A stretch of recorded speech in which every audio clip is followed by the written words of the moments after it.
Birce anlık yüreğini dinle, belə ayrılığa əzaba dəyərmi? İndi sənə git deyən qürurun, sonra ağlayan gözünü silərmi?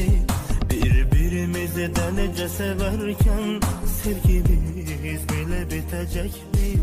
Düşünürsənmi bunu gedərkən, qəlbimiz buna dözəcəkmi? Bir can